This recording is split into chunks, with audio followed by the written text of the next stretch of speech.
Ini menceritakan sebuah kerajaan yang dahulu makmur. Bayangan kegelapan mulai merayap setelah kejatuhan seorang penyihir jahat bernama Farkas. Meskipun sang tiran telah dikalahkan, sisa-sisa sihir gelapnya masih bertahan, menyebarkan kehancuran ke berbagai penjuru negeri. Dalam masa penuh ketidakpastian ini, seorang pemuda bernama Aeron, yang memiliki bakat luar biasa dalam mengendalikan angin, dipanggil oleh takdir untuk menghentikan ancaman yang lebih besar, sumber asli kegelapan yang dikenal sebagai Hati Kegelapan. Bersama dua sahabat setianya, Lyra, seorang penyihir alam yang bijaksana, dan Elandor, seorang sejarawan sekaligus ahli mantra kuno, Aeron memulai perjalanan epik untuk membasmi sisa-sisa warisan Farkas. Setiap langkah mereka dipenuhi dengan tantangan mematikan, dari desa-desa yang dihantui roh jahat, danau beracun yang menyimpan entitas bayangan, hingga benteng misterius yang menyembunyikan rahasia kelam masa lalu. Mari kita lanjut ke cerita lengkapnya. Pada zaman dahulu kala, di sebuah kerajaan yang dikelilingi oleh pegunungan tinggi dan padang luas, angin menjadi elemen yang sangat ditakuti. Angin bukan hanya sekadar tiupan yang membawa udara, tetapi kekuatan hidup yang bisa memutuskan nasib manusia. Di kerajaan ini, seorang peramal tua bernama Alana mengeluarkan sebuah ramalan yang mengguncang hati rakyat. Ia berbicara tentang seorang anak yang akan lahir dengan tanda khusus di lengannya, tanda yang menandakan bahwa ia adalah penakluk angin. Ramalan itu menyatakan bahwa anak ini akan membawa kedamaian pada kerajaan, tetapi hanya setelah menghadapi serangkaian ujian yang berat. Masyarakat kerajaan, yang percaya penuh pada ramalan, mulai menanti kelahiran anak ini. Namun, ada pihak-pihak yang tidak senang dengan ramalan itu, termasuk seorang panglima perang bernama Farkas. Farkas, yang dikenal dengan kekejamannya, takut bahwa sang anak akan mengancam kekuasaannya. Ia mulai menyusun rencana untuk memastikan ramalan itu tidak akan pernah menjadi kenyataan. Di sebuah desa kecil di kaki Gunung Arafia, seorang bayi laki-laki lahir pada malam bulan purnama yang sangat cerah. Sang ibu, seorang perempuan sederhana bernama Lyra, menemukan tanda berbentuk spiral kecil di lengan bayi itu. Ia teringat ramalan Alana dan merasa takut sekaligus bangga. Bayi itu diberi nama Aeron, yang berarti angin dalam bahasa kuno. Kehadiran Aeron tidak luput dari perhatian Farkas.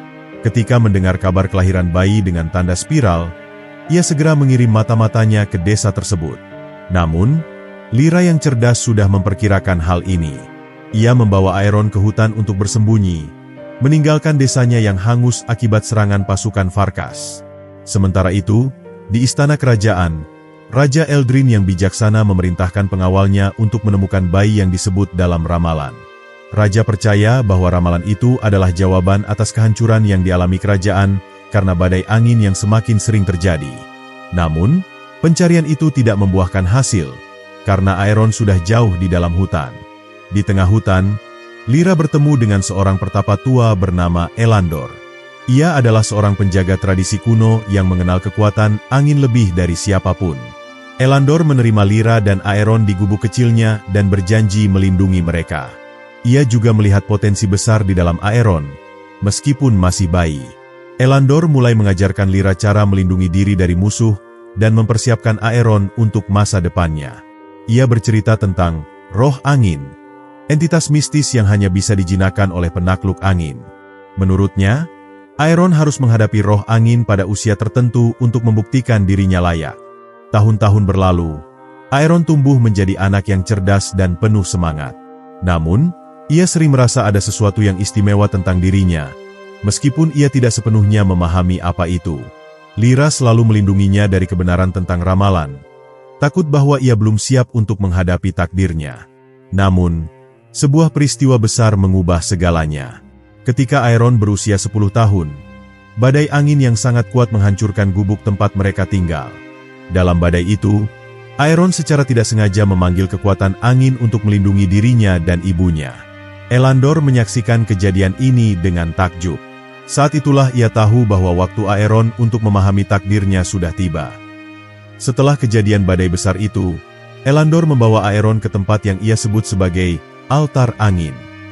Itu adalah sebuah lokasi suci di tengah hutan, dikelilingi oleh pohon-pohon tua yang berdesir lembut meski tanpa hembusan angin. Di tempat itu, Elandor menjelaskan kepada Aeron bahwa ia bukanlah anak biasa. Aeron memiliki kemampuan untuk berkomunikasi dengan angin, kemampuan yang hanya dimiliki oleh penakluk angin seperti yang disebutkan dalam ramalan kuno. Pada awalnya, Aeron tidak percaya. Ia merasa dirinya hanyalah anak biasa yang kebetulan lahir dengan tanda aneh di lengannya. Namun, Elandor menunjukkan padanya kekuatan tanda itu. Ketika Aeron menyentuh altar, angin di sekitarnya mulai berputar pelan, seperti mendengarkan kehadirannya. Untuk pertama kalinya, Aeron menyadari bahwa ada sesuatu yang mengalir di dalam dirinya, sesuatu yang berbeda dari orang lain. Elandor mulai melatih Aeron dengan berbagai latihan fisik dan spiritual. Ia mengajarkan Aeron cara mendengarkan suara angin, memahami ritme alam, dan menggunakan energi angin untuk memperkuat tubuhnya. Namun, pelatihan itu tidak mudah. Aeron sering jatuh, terluka, atau merasa putus asa. Namun, Elandor selalu mengingatkan bahwa kekuatan sejati tidak hanya datang dari tubuh, tetapi juga dari hati yang tak tergoyahkan. Sementara itu, Lyra, yang selalu melindungi Aeron dengan sepenuh hati, mulai merasa khawatir. Ia tahu bahwa semakin kuat Aeron, semakin besar bahaya yang mengintainya. Ia takut Farkas atau orang-orang yang takut pada ramalan akan menemukan mereka. Namun, ia juga menyadari bahwa ini adalah takdir Aeron, dan ia tidak bisa menghentikannya. Dalam salah satu latihan, Elandor membawa Aeron ke puncak bukit yang tinggi. Di sana, ia meminta Aeron untuk berdiri di tengah angin kencang tanpa bergerak. Tujuan latihan ini adalah untuk membuat Aeron menyatu dengan angin, merasakan setiap hembusan dan belajar untuk mengendalikannya. Aeron mencoba berkali-kali, tetapi ia selalu terjatuh. Namun, pada percobaan ke-14, sesuatu yang luar biasa terjadi. Aeron tidak hanya berdiri, tetapi ia mulai bergerak selaras dengan angin, seolah-olah tubuhnya menjadi bagian dari aliran udara. Elandor tersenyum melihat kemajuan itu. Ia tahu bahwa Aeron mulai memahami inti dari kekuatannya. Namun, ia juga tahu bahwa ini baru permulaan. Untuk menjadi penakluk angin sejati, Aeron harus menghadapi ujian yang jauh lebih sulit. Salah satunya adalah menghadapi roh angin, entitas yang selama ini menjadi penjaga kekuatan angin di dunia.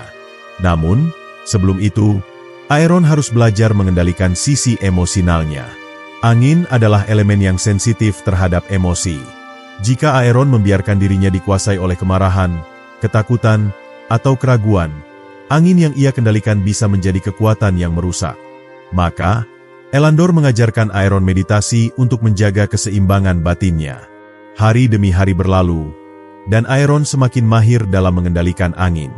Ia mulai bisa menciptakan hembusan angin lembut, pusaran kecil, bahkan memanggil angin kencang yang bisa menggoyahkan pohon besar. Namun, setiap kali ia merasa terlalu percaya diri, Elandor selalu mengingatkannya bahwa kekuatan itu adalah tanggung jawab besar. Angin bisa menjadi sahabat, tetapi juga bisa menjadi musuh. Tugasmu adalah menjaga keseimbangannya, kata Elandor. Suatu malam, Aeron bermimpi. Dalam mimpinya, ia berada di tengah badai besar, dikelilingi oleh bayangan-bayangan yang menakutkan. Di tengah badai itu, ia melihat sosok berbentuk kabut dengan mata yang bersinar terang. Sosok itu memanggil namanya, mengatakan bahwa waktunya hampir tiba. Ketika Aeron terbangun, ia merasa napasnya berat, dan tanda di lengannya terasa panas. Ia menyadari bahwa panggilan dari roh angin sudah dekat. Hari itu tiba lebih cepat dari yang diperkirakan. Pagi di hutan terasa berbeda. Angin berhembus dengan ritme yang tidak biasa, membawa bisikan yang hanya bisa didengar oleh Aeron. Tanda di lengannya mulai bercahaya lembut, seperti memancarkan energi yang selama ini tertidur. Elandor menyadari apa yang sedang terjadi. Ia memberitahu Aeron bahwa ini adalah panggilan dari roh angin, sebuah panggilan yang hanya datang kepada mereka yang telah siap. Aeron merasa campuran antara takut dan bersemangat. Ia tahu bahwa ini adalah bagian penting dari takdirnya, tetapi ia juga sadar bahwa pertemuan dengan roh angin bukanlah hal yang mudah. Roh angin adalah penjaga elemen ini, jelas Elandor. Ia akan menguji keberanian, hati, dan niatmu. Jika kau gagal, kau tidak hanya kehilangan kekuatanmu, tetapi mungkin juga hidupmu. Setelah persiapan singkat, Elandor membawa Aeron ke sebuah tempat yang disebut sebagai Kawah Awan, sebuah lembah dalam yang selalu diselimuti kabut tebal. Tempat ini dipercaya sebagai rumah roh angin. Lyra ingin ikut, tetapi Elandor melarangnya. Ini adalah perjalanan yang harus dilakukan Aeron sendirian, katanya tegas. Dengan berat hati, Lyra melepas kepergian anaknya, berdoa agar ia kembali dengan selamat. Saat Aeron melangkah masuk ke dalam kawah awan, suasana berubah drastis. Udara menjadi dingin, dan kabut tebal membuatnya sulit melihat lebih dari beberapa langkah di depannya. Namun, suara angin berdesir membimbing langkahnya, seolah-olah angin itu tahu kemana ia harus pergi. Tanda di lengannya terus berpendar. Semakin terang setiap kali ia mendekati pusat kawah. Tiba-tiba, kabut di sekitarnya mulai bergerak, membentuk pusaran besar yang hampir menyerupai tornado. Dari dalam pusaran itu, muncul sosok yang sangat besar, terdiri dari kabut dan angin. Matanya bersinar biru terang, dan suaranya menggema seperti ribuan hembusan angin yang berbicara sekaligus. Aeron, penakluk angin, apakah kau datang untuk menantangku? Aeron menelan ludah, mencoba menenangkan dirinya. Aku datang bukan untuk menantangmu, tetapi untuk membuktikan diriku, jawabnya dengan suara tegas, meskipun hatinya berdegup kencang. Sosok itu tertawa, suaranya menggema di seluruh kawah. Kata-kata yang baik, anak manusia. Tetapi kekuatanmu hanya berarti jika kau dapat menghadapi ujian yang sebenarnya. Roh angin mulai menguji Aeron dengan serangkaian tantangan. Ujian pertama adalah keberanian. Dari dalam pusaran angin, muncul bayangan-bayangan yang menyerupai pasukan musuh.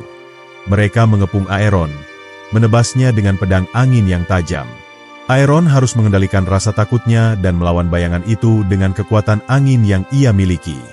Meskipun sulit, ia akhirnya berhasil menciptakan pusaran angin yang menghancurkan bayangan-bayangan itu. Ujian kedua adalah kebijaksanaan.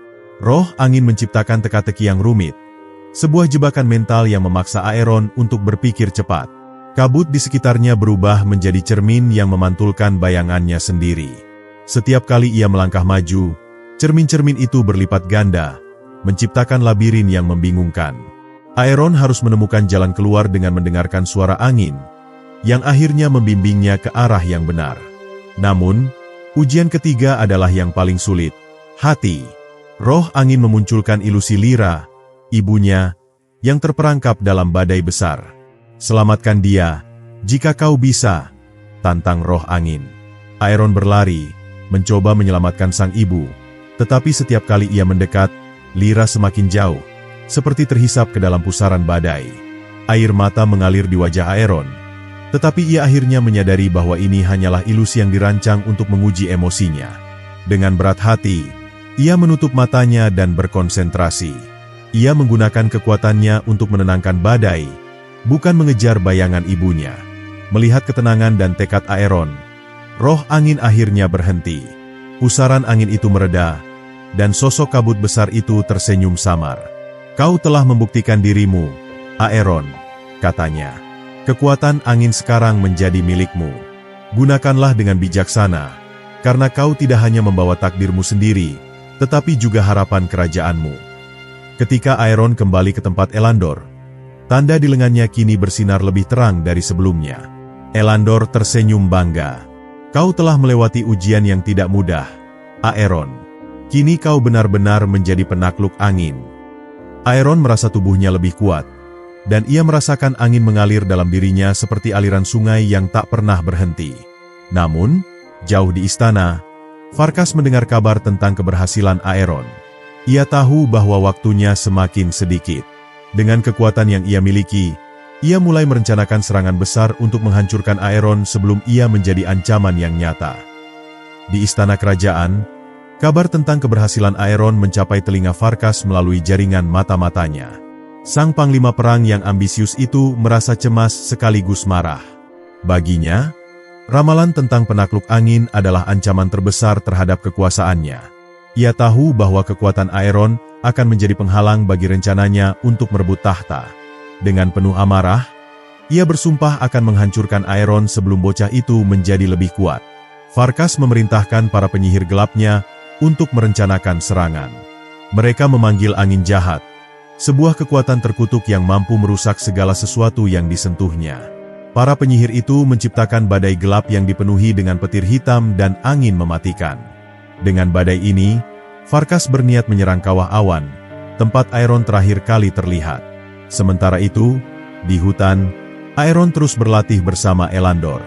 Meskipun ia telah berhasil menghadapi roh angin, Elandor tahu bahwa perjalanan Aeron masih panjang. Kekuatanmu baru bangkit, tetapi ujian sesungguhnya ada di medan perang, kata Elandor suatu pagi. Aeron mendengarkan dengan serius, tetapi di dalam hatinya, ia merasa cemas. Ia tahu bahwa musuhnya bukan hanya Farkas, tetapi juga rasa ragu di dalam dirinya sendiri. Beberapa hari kemudian, kabar buruk tiba. Seorang pembawa pesan dari desa terdekat datang dengan tubuh yang penuh luka. Panglima Farkas telah mengirim badai gelap ke desa kami, katanya dengan napas tersengal. Semua ladang hancur, dan banyak orang kehilangan tempat tinggal. Aeron merasa dadanya sesak mendengar ini. Ia ingin segera bertindak, tetapi Elandor menahannya. Kau tidak bisa melawan badai itu dengan kekuatan yang kau miliki sekarang, kata Elandor. Kekuatan anginmu bisa menghancurkan, tetapi kau harus belajar menggunakannya untuk melindungi. Elandor kemudian mengajarkan Aeron teknik baru yang disebut perisai angin, sebuah kekuatan yang dapat menangkis serangan apapun dengan menciptakan dinding angin yang kuat. Latihan ini membutuhkan konsentrasi tinggi, tetapi Aeron tidak menyerah. Sementara itu, di istana, Farkas semakin gelisah. Badai gelap yang ia kirimkan memang berhasil menghancurkan desa-desa kecil, tetapi tidak dapat menemukan Aeron. Ia memutuskan untuk turun langsung ke lapangan, memimpin pasukannya menuju kawah awan. Dengan bala tentaranya yang besar, Farkas berencana menghancurkan hutan tempat Aeron bersembunyi. Aeron mulai merasakan tekanan besar. Ia tahu bahwa waktu untuk bersembunyi sudah berakhir. Aku tidak bisa lari dari ini selamanya, katanya kepada Elandor dan Lyra. Jika aku adalah penakluk angin, maka aku harus menghadapi Farkas. Kerajaan ini bergantung padaku. Kata-kata itu membuat Lyra terisak, tetapi ia tahu bahwa anaknya benar. Elandor memberikan Aeron sebuah pusaka kuno, tongkat angin bernama Zephyria. Tongkat ini adalah peninggalan dari penakluk angin sebelumnya, seorang pahlawan yang telah lama menjadi legenda. Tongkat ini akan membantumu mengarahkan kekuatan anginmu, kata Elandor. Namun ingat, kekuatan sejati datang dari dalam dirimu, bukan dari pusaka ini.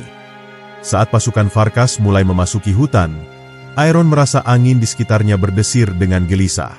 Ia tahu bahwa hutan itu sendiri menolak kehadiran pasukan musuh. Dengan bantuan kekuatan anginnya, Aeron memulai serangkaian taktik untuk mengganggu pasukan Farkas. Ia menciptakan kabut tebal untuk membingungkan mereka, memanggil angin kencang untuk menggoyahkan formasi mereka, dan bahkan menjatuhkan cabang-cabang pohon besar untuk memperlambat langkah mereka. Namun, Farkas tidak mudah dikalahkan. Dengan sihir gelapnya, ia mengendalikan badai gelap untuk melawan Aeron. Bentrokan antara angin terang dan angin gelap itu menciptakan kekacauan besar di hutan.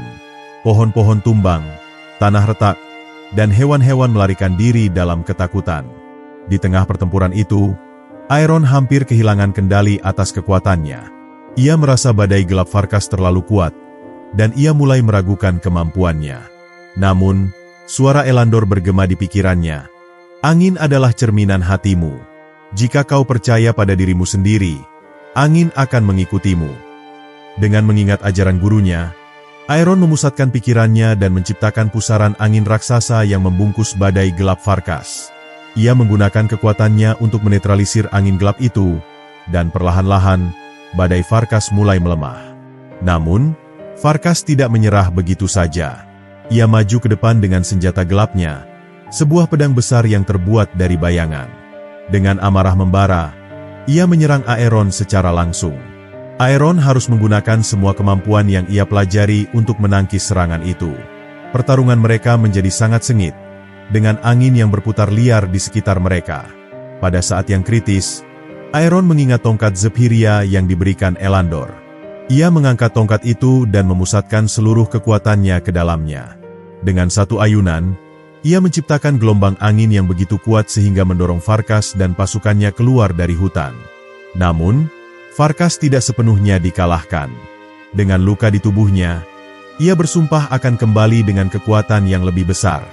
Di sisi lain, Aeron berhasil menyelamatkan hutan dan penduduknya, tetapi ia tahu bahwa ancaman belum benar-benar berakhir. Setelah kemenangan Aeron melawan pasukan Farkas, penduduk hutan merayakan keberhasilan itu dengan perasaan lega. Namun, di balik perayaan itu, Aeron merasa pikirannya tak tenang. Ia tahu bahwa pertempuran ini hanyalah awal dari perang yang lebih besar. Farkas, dengan sihir gelap dan ambisinya yang tak terbatas, pasti akan kembali dengan kekuatan yang lebih dahsyat. Elandor juga menyadari hal ini. Di bawah sinar bulan yang redup, ia berbicara empat mata dengan Aeron di tepi sungai yang mengalir tenang. Aeron, kekuatanmu telah tumbuh, tetapi kita tidak bisa hanya mengandalkan angin untuk mengalahkan Farkas. Kekuatan anginmu harus menjadi alat untuk menciptakan perdamaian, bukan kehancuran, ujar Elandor dengan nada penuh kebijaksanaan. Aeron mendengarkan dengan penuh perhatian. Namun, bagaimana aku bisa membawa perdamaian jika musuh kita terus melancarkan perang? Tanyanya, matanya mencerminkan kekhawatiran mendalam. Elandor menjelaskan bahwa Farkas tidak hanya bertarung demi kekuasaan, tetapi juga karena rasa takut akan ramalan. Ia takut tahta yang ia rebut dengan darah akan diambil kembali oleh penakluk angin. Untuk menghentikan perang ini, kita harus melumpuhkan ketakutan itu, kata Elandor. Kita harus menunjukkan bahwa kekuatanmu bukan ancaman, tetapi pelindung bagi kerajaan. Keesokan harinya, Aeron, Elandor, dan Lyra menyusun strategi. Mereka memutuskan untuk mengumpulkan sekutu dari berbagai wilayah yang telah menderita di bawah tirani Farkas. Mereka percaya bahwa persatuan adalah kunci untuk menghentikan perang ini. Aeron memulai perjalanan panjang ke berbagai desa, membawa pesan perdamaian dan janji perlindungan. Dengan bantuan angin, ia menyembuhkan tanah yang gersang, memperbaiki rumah-rumah yang hancur, dan memberikan harapan kepada mereka yang telah kehilangan segalanya. Di setiap tempat yang ia kunjungi, Aeron tidak hanya memenangkan hati rakyat, tetapi juga mendapatkan dukungan dari para pemimpin desa dan ksatria lokal. Banyak dari mereka yang pernah berperang melawan pasukan Farkas, tetapi kalah karena tidak memiliki kekuatan yang cukup.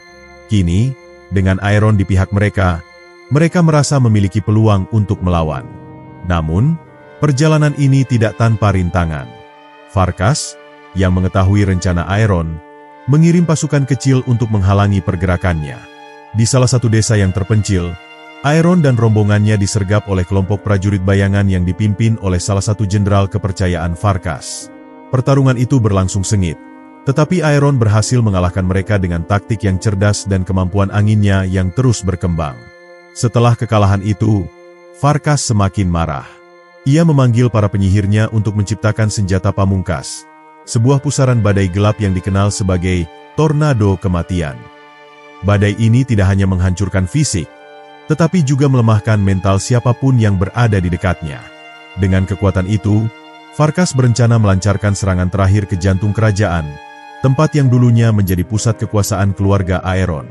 Kabar tentang rencana Farkas sampai ke telinga Aeron melalui seorang mata-mata yang beralih kesetiaan. Ia akan menghancurkan segalanya jika kita tidak bertindak, kata mata-mata itu dengan nada putus asa. Aeron menyadari bahwa waktunya hampir habis. Ia harus menghentikan Farkas sebelum bencana itu terjadi.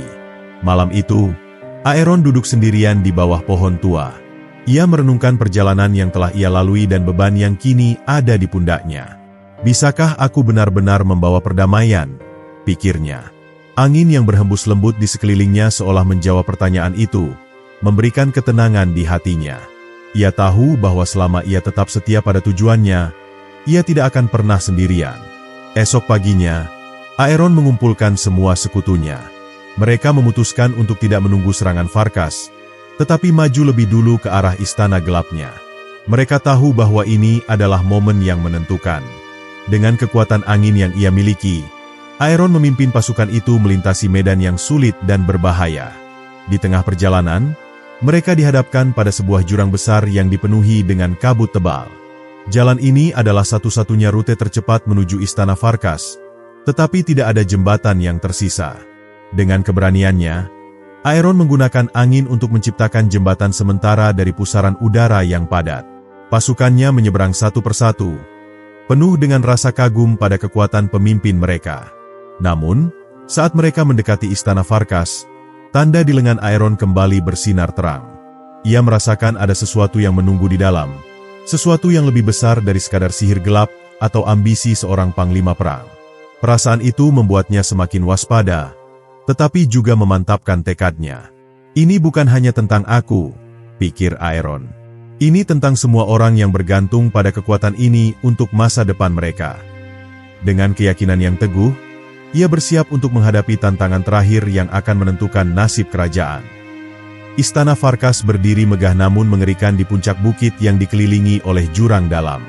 Angin yang bertiup di sekitarnya membawa bau belerang dan suara-suara seram, seperti jeritan mereka yang telah kalah dalam perang. Aeron dan pasukannya berhenti sejenak di kaki bukit, mengatur strategi sebelum mendekati pintu gerbang istana.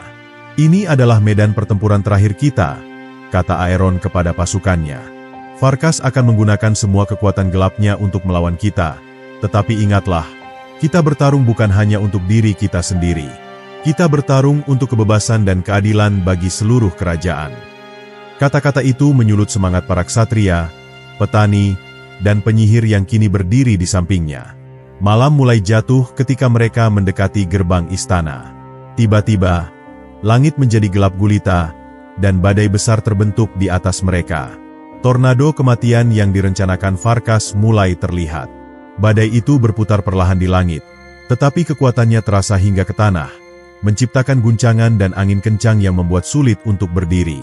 Pintu gerbang istana terbuka perlahan, dan dari dalam muncul pasukan bayangan Farkas. Prajurit-prajurit itu bukan manusia, melainkan makhluk-makhluk yang diciptakan dari kegelapan dan kebencian. Mata mereka bersinar merah, dan mereka bergerak dengan kecepatan yang tidak wajar. Aeron tahu bahwa ini adalah ujian besar bagi pasukannya. Serang mereka, seru Aeron sambil mengangkat tongkat Zephyria. Dengan satu gerakan, ia menciptakan gelombang angin yang melibas barisan depan pasukan bayangan itu. Para ksatria di belakangnya segera menyerang dengan pedang dan panah mereka, sementara para penyihir melontarkan mantra-mantra pelindung dan serangan. Pertempuran berlangsung sengit.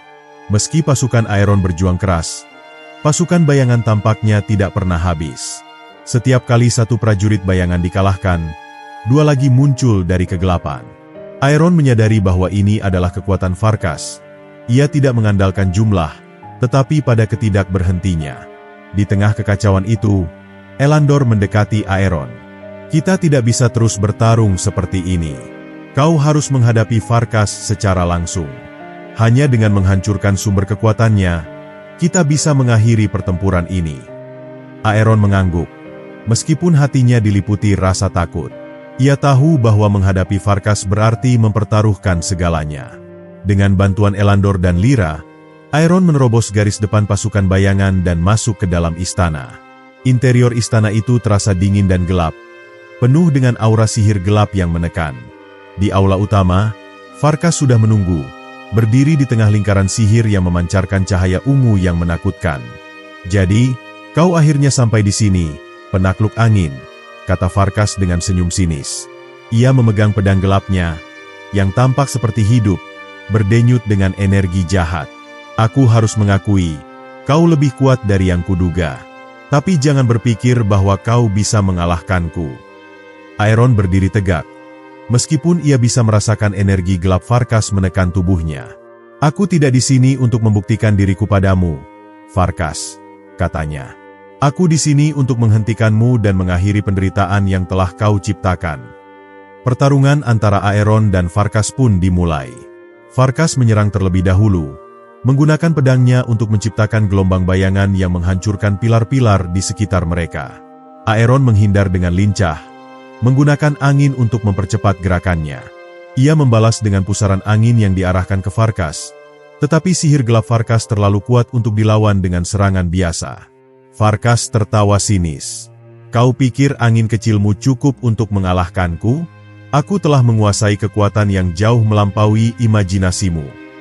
Dengan kekuatannya, ia memanggil tornado kematian ke dalam aula. Badai besar itu mulai berputar di sekitar mereka, menghancurkan segala sesuatu di jalannya. Aeron tahu bahwa ia tidak bisa melawan badai itu secara langsung. Ia memejamkan matanya, mencoba mengingat semua pelajaran yang diajarkan Elandor. Angin adalah sekutumu, Aeron. Suara Elandor bergema di pikirannya. Percayalah pada hatimu, dan angin akan mengikutimu. Dengan tekad yang bulat, Aeron mengangkat tongkat Zephyria tinggi-tinggi dan mulai memusatkan kekuatannya. Ia tidak mencoba melawan tornado kematian, melainkan mengarahkannya. Dengan gerakan yang presisi, ia memanipulasi aliran angin di dalam badai, mengubahnya menjadi pusaran besar yang menyerang Farkas. Farkas terkejut. Ia tidak menyangka bahwa Aeron mampu mengendalikan badai itu. Dalam kekacauan, ia kehilangan kendali atas pedang gelapnya. Melihat kesempatan ini, Aeron melancarkan serangan terakhir. Ia mengarahkan seluruh kekuatan anginnya ke tongkat Zephyria dan melepaskannya dalam satu gelombang besar yang menghancurkan lingkaran sihir Farkas. Dengan lingkaran sihir itu hancur, tornado kematian lenyap, dan istana mulai runtuh. Farkas, yang kehilangan sumber kekuatannya, jatuh ke tanah dengan tubuh yang lemah. Kau tidak bisa mengalahkanku," katanya dengan suara yang hampir tak terdengar. Tetapi Aeron hanya menatapnya dengan penuh belas kasihan. "Pertarungan ini sudah berakhir, Farkas," kata Aeron. "Bukan kekuatan yang akan menentukan nasib dunia ini, tetapi hati yang tulus." Saat istana runtuh, Aeron menggunakan kekuatannya untuk melindungi pasukannya dan membawa mereka keluar dengan selamat. Di luar, pasukan bayangan Farkas menghilang, dan langit yang gelap mulai cerah kembali. Dengan kekalahan Farkas, kerajaan akhirnya terbebas dari kegelapan. Namun, Aeron tahu bahwa tugasnya belum selesai. Ia berjanji untuk menggunakan kekuatannya untuk melindungi dan mempersatukan kerajaan, memastikan bahwa kedamaian yang baru tercapai akan bertahan selamanya. Hari baru tiba di kerajaan yang telah lama berada di bawah bayangan kegelapan. Matahari terbit dengan hangat, menyinari setiap sudut tanah yang sebelumnya tertutup oleh sihir gelap Farkas. Dengan runtuhnya istana Farkas dan menghilangnya tornado kematian, rakyat di seluruh penjuru negeri mulai merasakan kedamaian yang telah lama hilang. Namun, bagi Aeron, ini adalah awal dari tugas yang jauh lebih besar. Setelah kemenangannya, Aeron bersama Elandor dan Lyra memutuskan untuk kembali ke ibu kota kerajaan, Eldoria, yang telah lama ditinggalkan sejak Farkas merebut tahta. Perjalanan mereka disambut oleh ribuan rakyat yang telah mendengar kabar tentang kejatuhan Farkas. Mereka berkumpul di jalanan, bersorak untuk Aeron yang mereka anggap sebagai pahlawan sejati. Setibanya di Eldoria, Aeron tertegun melihat kondisi ibu kota. Banyak bangunan yang hancur, dan sebagian besar rakyat hidup dalam kemiskinan akibat pajak tinggi dan eksploitasi selama pemerintahan Farkas. Melihat ini, Aeron merasa terpanggil untuk membangun kembali kejayaan kerajaannya, tetapi ia sadar bahwa ia tidak bisa melakukannya sendiri. Dalam pertemuan dengan para pemimpin desa, ksatria, dan penyihir yang telah menjadi sekutunya, Aeron mengajukan rencana untuk membentuk pemerintahan yang lebih adil.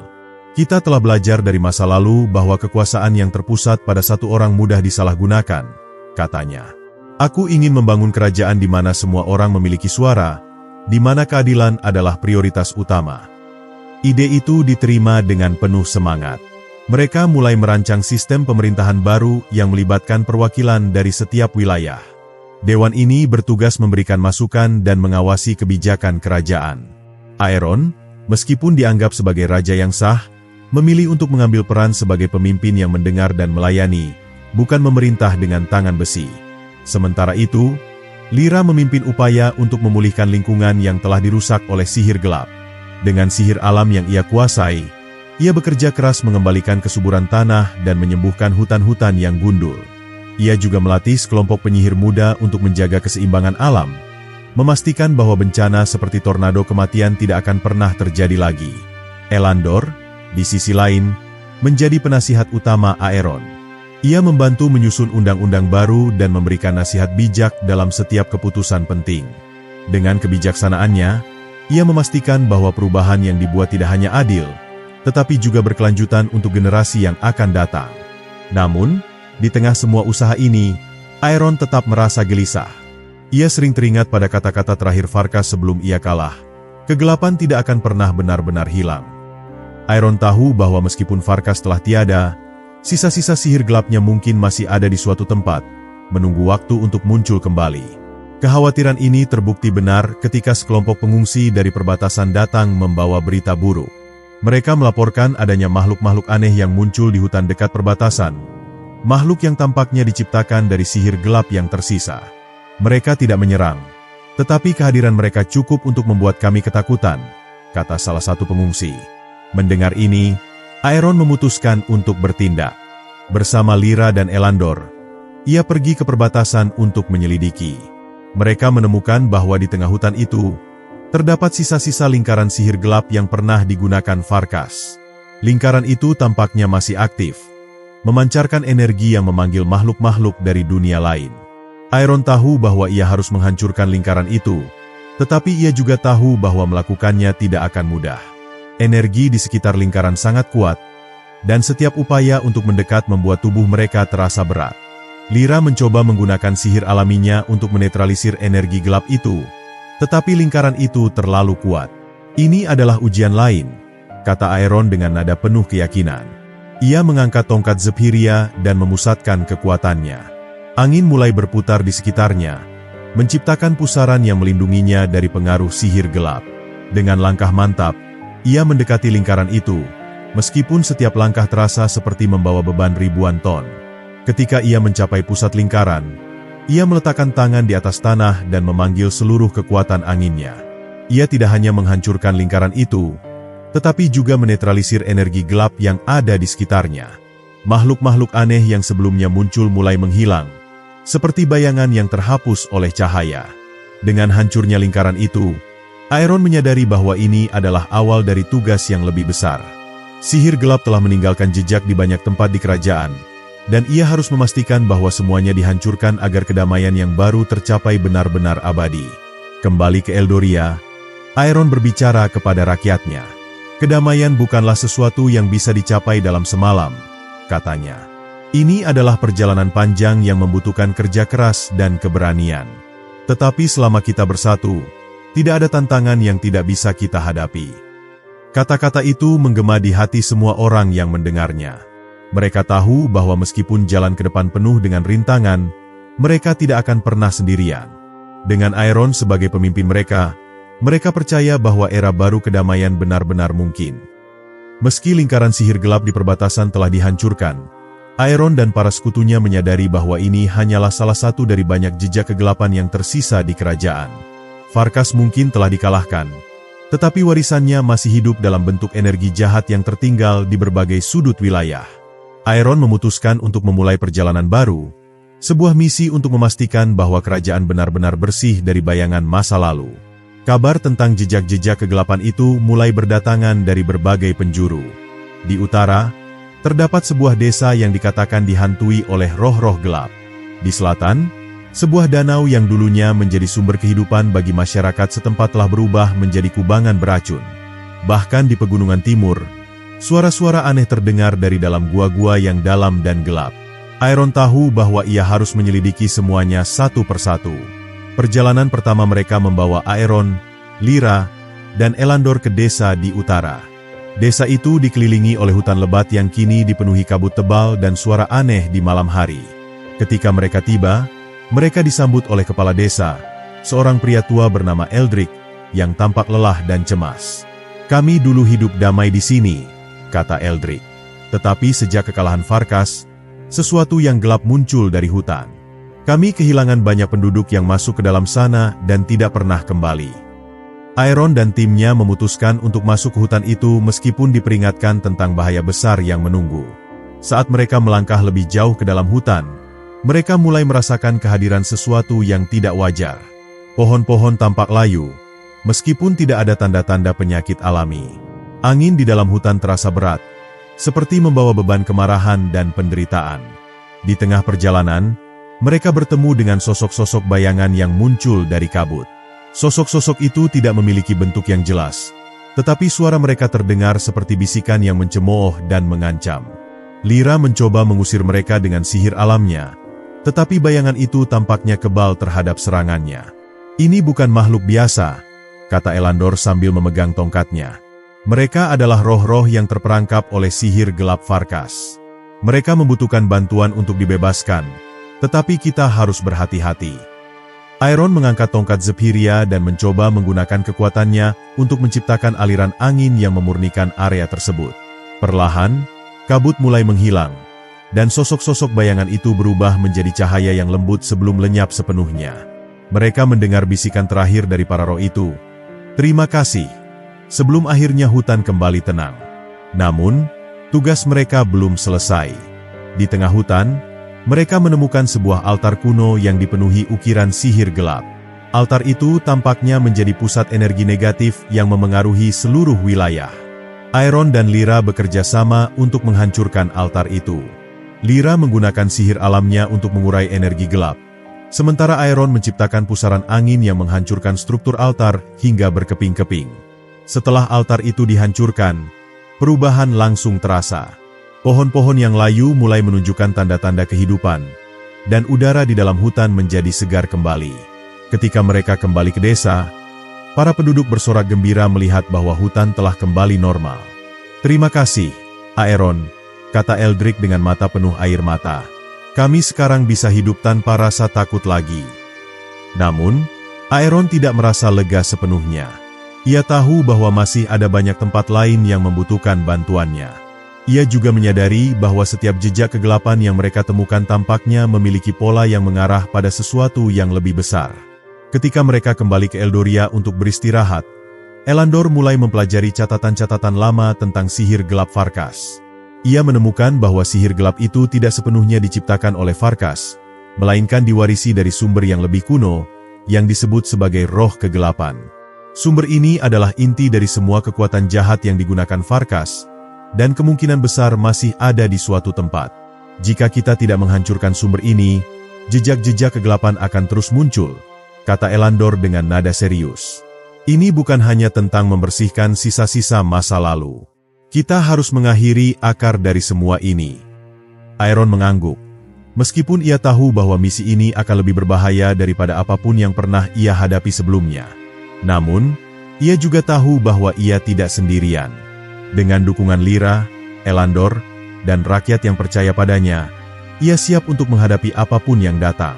Perjalanan mereka selanjutnya adalah menuju selatan, ke danau yang telah berubah menjadi kubangan beracun.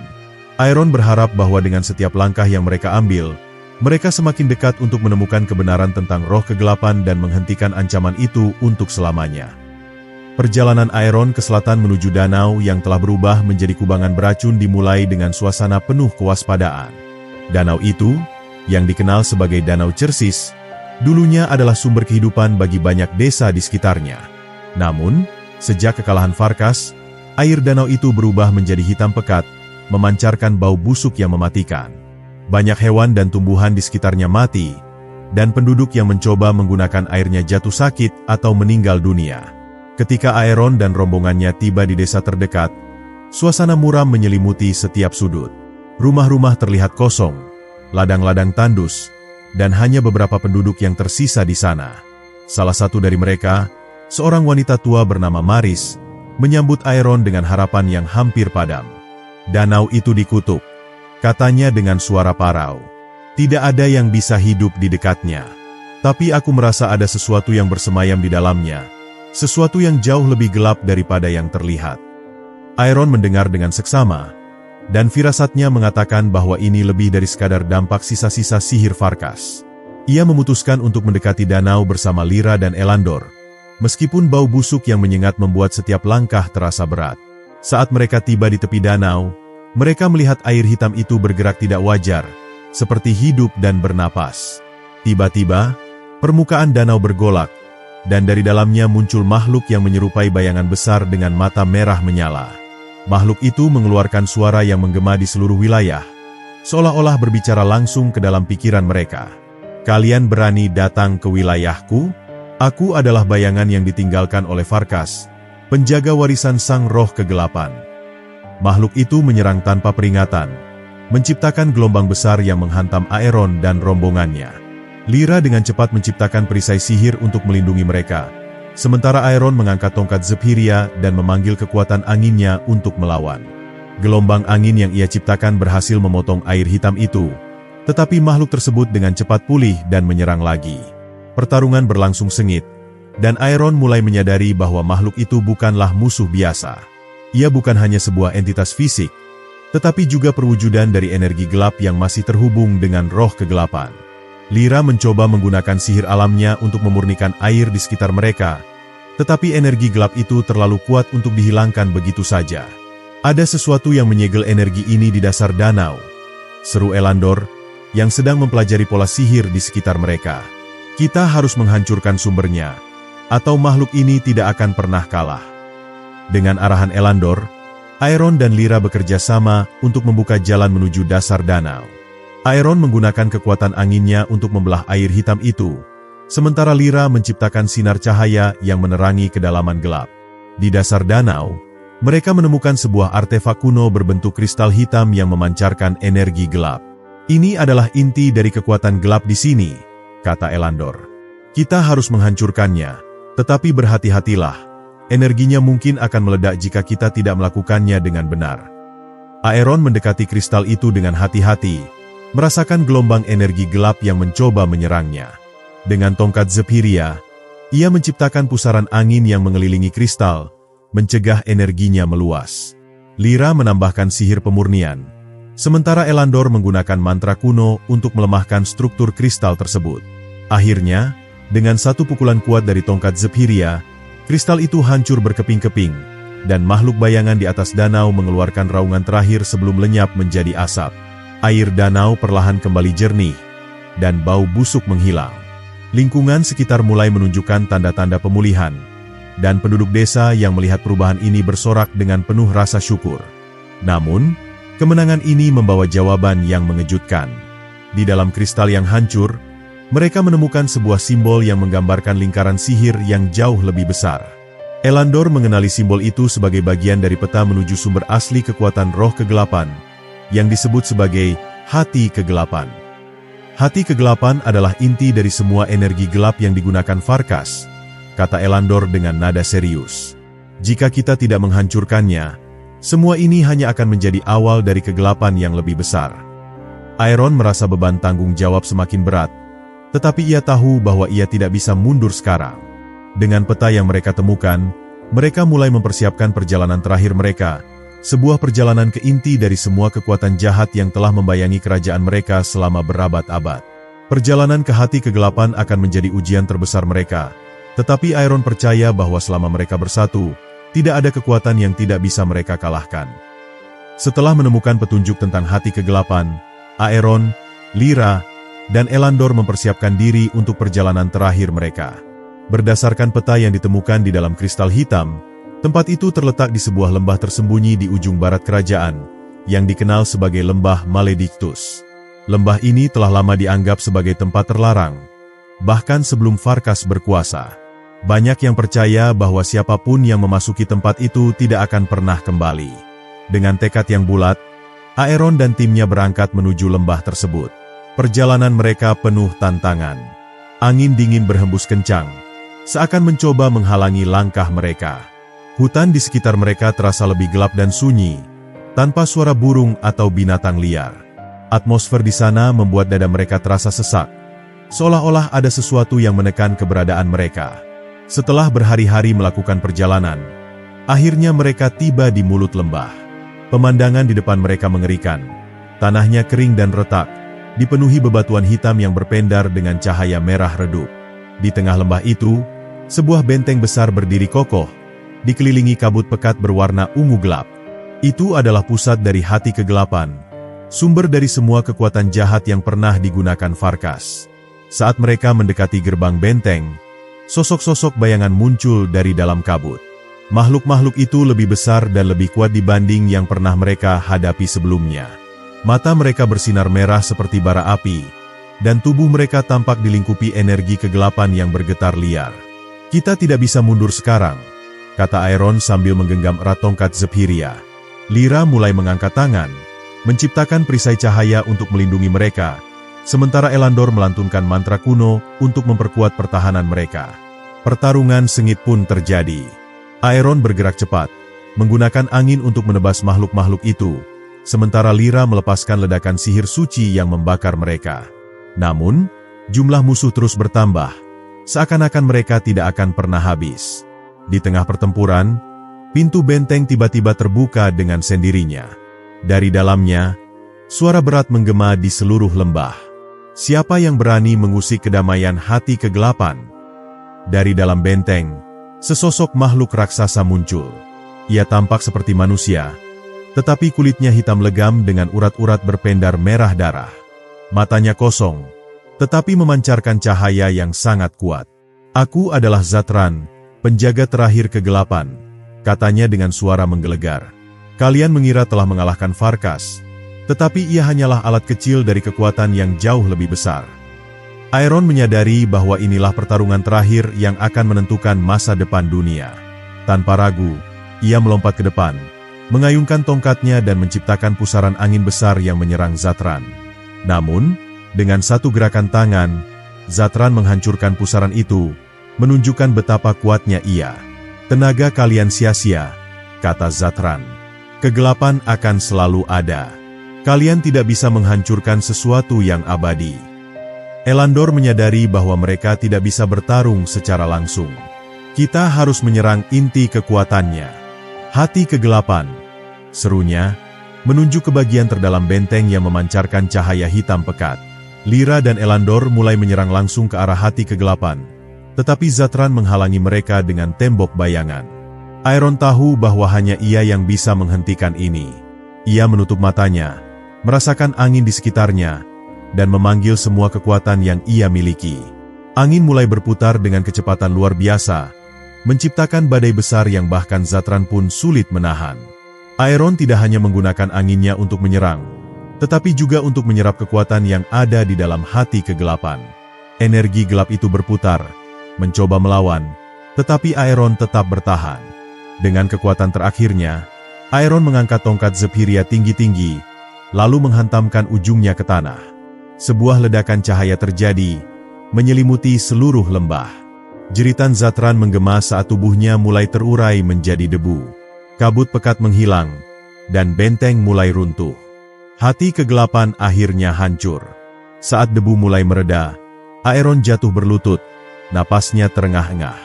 Lyra dan Elandor berlari mendekatinya, membantu menahannya agar tidak roboh. "Kita berhasil," kata Aeron dengan suara lemah, tetapi penuh kepuasan. Langit yang sebelumnya gelap kini mulai cerah. Matahari terbit untuk pertama kalinya setelah bertahun-tahun lembah ini dikuasai kegelapan. Tanah yang kering mulai menunjukkan tanda-tanda kehidupan, dan udara yang dulu terasa berat kini menjadi segar kembali. Mereka kembali ke Eldoria sebagai pahlawan. Seluruh rakyat menyambut mereka dengan sukacita, mengetahui bahwa era kegelapan telah benar-benar berakhir. Namun, Aeron tidak menganggap dirinya sebagai seorang raja yang berkuasa.